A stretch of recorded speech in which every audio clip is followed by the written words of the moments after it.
Good morning mga agapay natin dyan. Okay, nagsisimula tayo ngayon sa ating video. So, papakita namin sa inyo ito yung bahay namin. Oh. Maliit namin bahay na inupahan.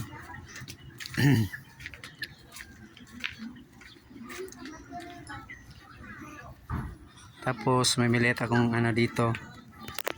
Share ko sa inyo yung mga pagtanim.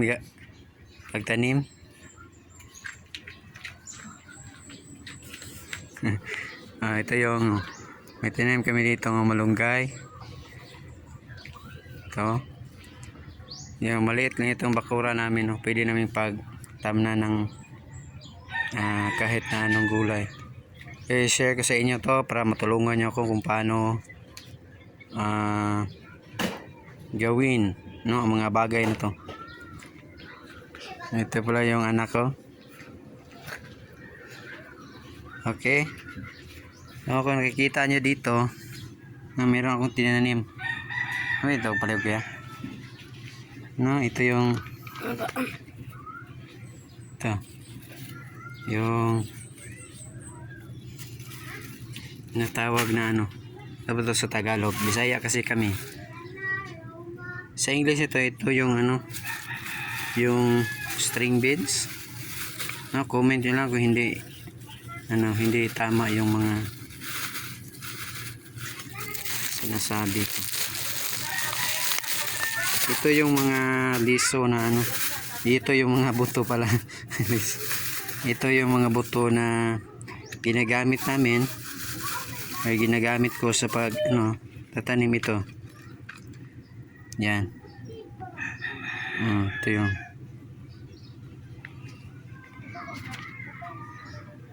bunga man.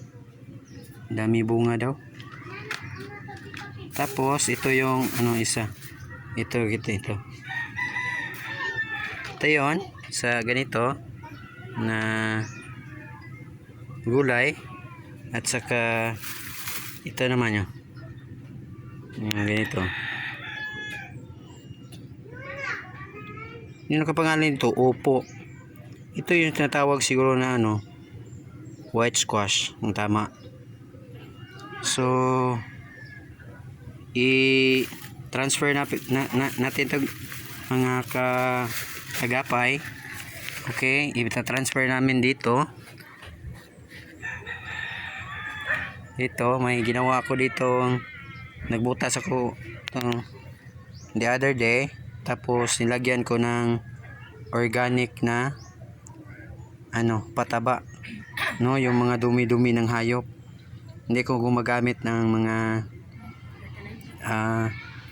mga synthetic na pang or chemical na pang pataba. Or ginagamit namin yung yung organic lang. So i-transfer namin ito para maano na. Kuya, pakihawak.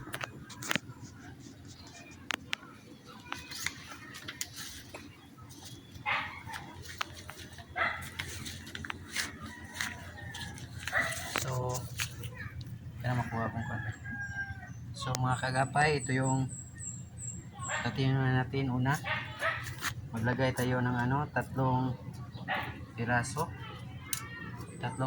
ng ano ba to sa Tagalog? String beans to sa English. Ano ba to? Sitaw.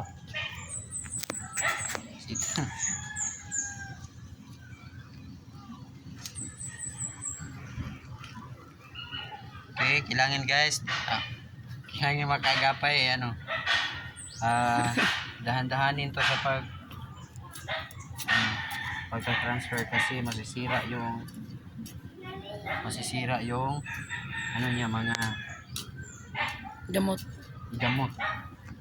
ugat.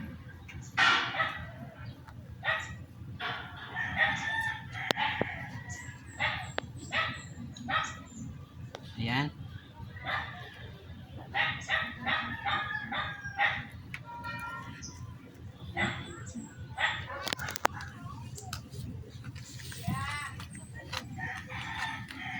natin guys, mga kagapay natin dyan. Tapos paki-comment nyo kung anong mga organic lang na mga pesticides na pwedeng spray sa ating mga pananim.